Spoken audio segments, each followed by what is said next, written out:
Cara budidaya burung murai batu Medan.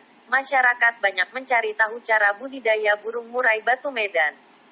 Selain karena harganya mahal, burung yang berasal dari Sumatera Utara ini memiliki perbedaan dengan burung murai batu lain.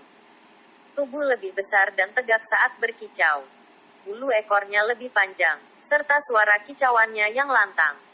Banyak sekali mereka yang menangkarnya namun gagal membuat telurnya menetas.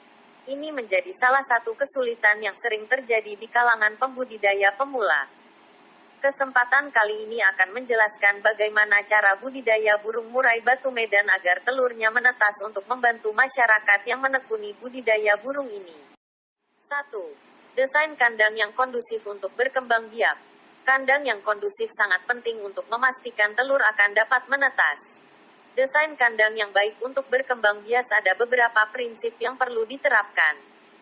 Pertama adalah pemisahan tempat betina dan jantan saat prakawin dan pasca.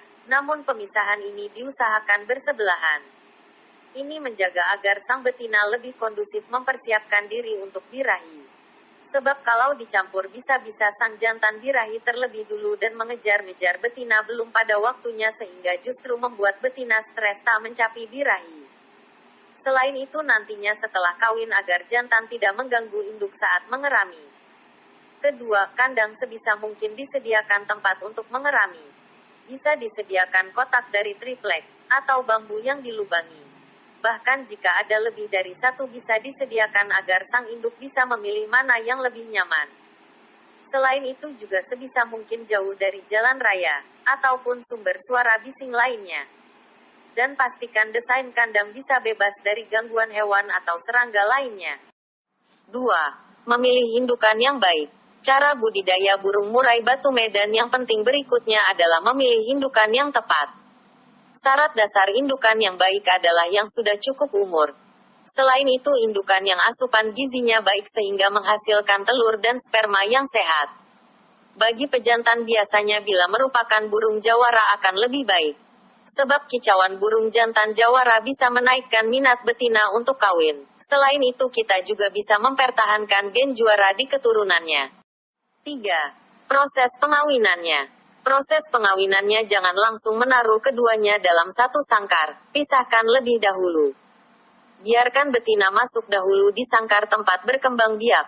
Tunggu ia benar-benar beradaptasi dan memunculkan tanda-tanda birahi. Biasanya ia akan membuat sangkar, dan mulai suka mendekat-dekat pada sangkar burung jantan. Saat tanda-tanda birahi pada betina muncul, segera masukkan pejantan ke dalam sangkar betina. Biasanya sang jantan akan langsung mengajaknya kawin. Biarkan proses pembuahan itu terjadi. Jaga kondusivitasnya dari kebisingan dan hewan lain agar tidak mengganggu. Apabila proses itu sudah selesai, pindahkan kembali pejantan ke sangkarnya. 4. Mengawal proses pengeraman. Cara budidaya burung murai batu Medan yang sangat penting diperhatikan adalah mengawal proses pengeraman. Mengawal proses pengeraman selama 15 hari susah-susah gampang. Hal paling penting adalah asupan makanan dan air yang cukup. Mengerami membutuhkan asupan karbohidrat dan protein yang seimbang. Jangan sampai induk kelaparan sehingga memakan telurnya sendiri. Hewan-hewan kecil terkadang bisa sangat mengganggu. Misalnya semut yang masuk tempat mengerami atau cicak yang berada di sekitar sangkar bisa sangat mengganggu. Kehadiran hewan peliharaan lain seperti kucing dan anjing yang membuat kegaduhan atau mendekati sangkar bisa sangat mengganggu. Termasuk kebisingan dari luar rumah. Pastikan itu semua terminimalisir.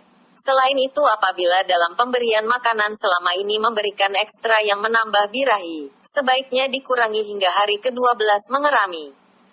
Karena apabila induk selama mengerami birahinya naik, ia tidak akan mau mengerami. 5. Telur murai batu menetas. Pada hari ke-13, 14 atau 15 apabila melihat ada cangkang telur yang terjatuh dari sangkar tandanya ada telur yang sudah menetas. Apabila belum ada yang menetas kita perlu mengecek dengan mengetuk cangkangnya sampai retak, sebab jangan-jangan terjadi hyperklamsia. Sehingga anak-anak tersebut bisa keluar dengan bantuan kita. Selain itu juga untuk mengecek apakah penyebab mereka tidak menetas. Apakah karena infertil, atau karena gagal dalam mengerami. Ciri-ciri infertil adalah tidak adanya bakal anak di kuning telurnya. Sedangkan ciri gagal mengerami adalah adanya bakal anak tetapi sudah mati di dalam telur. Penjabaran di atas merupakan cara budidaya burung murai batu medan terutama untuk memastikan telurnya dapat menetas. Hal yang paling penting adalah tidak mudah menyerah, dan terus melakukan evaluasi apabila gagal menetaskan telur. Pada satu titik kita akan berhasil menetaskannya. Selamat mencoba.